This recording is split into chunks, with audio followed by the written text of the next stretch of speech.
How do you treat diabetes? There are several things you need to do to help control your diabetes. For type 1 diabetes, healthy eating, physical activity, and insulin injections are the basic therapies. The amount of insulin taken must be balanced with food intake and daily activities. For patients with type 1 diabetes, blood glucose levels must be closely monitored through frequent blood glucose testing. For type 2 diabetes, healthy eating, physical activity, and blood glucose testing are the basic therapies. In addition, many people with type 2 diabetes require oral medication, insulin, or both to control their blood glucose levels.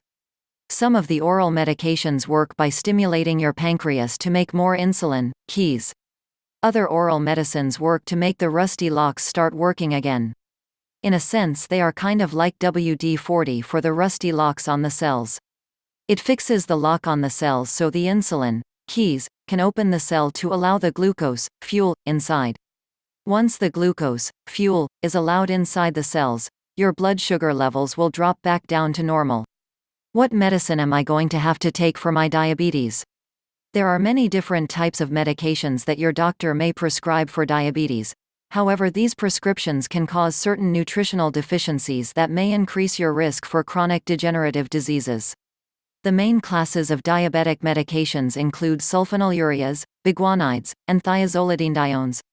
Sulfonylureas include the following medications: Oronase, Tolinase, Diabinese, Glipizide, Glyburide, Amaryl, Prandin, Strarlix. The main function of sulfonylureas is to increase insulin production in the beta cells of the pancreas.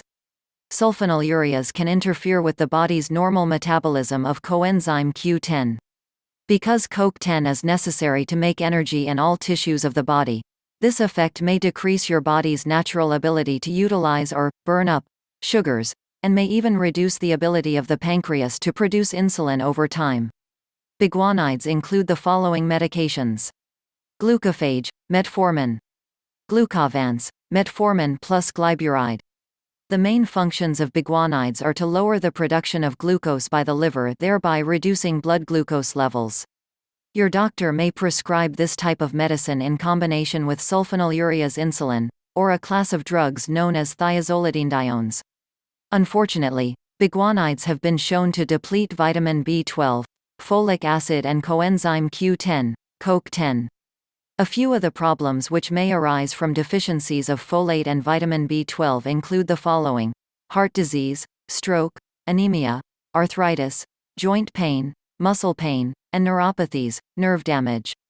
Because diabetes increases your risk for heart disease, stroke, and neuropathy, it is especially important to prevent nutritional deficiencies which may add to these risk factors. Because both medication types listed above can deplete CoQ10, it is important to understand some of the symptoms of a deficiency. CoQ10 deficiency has been linked to the following diseases and symptoms: congestive heart failure, high blood pressure, rhabdomyolysis, muscle breakdown, muscle and joint pain, and fatigue. In summary, diabetic medications prescribed by your doctor are necessary to treat your condition.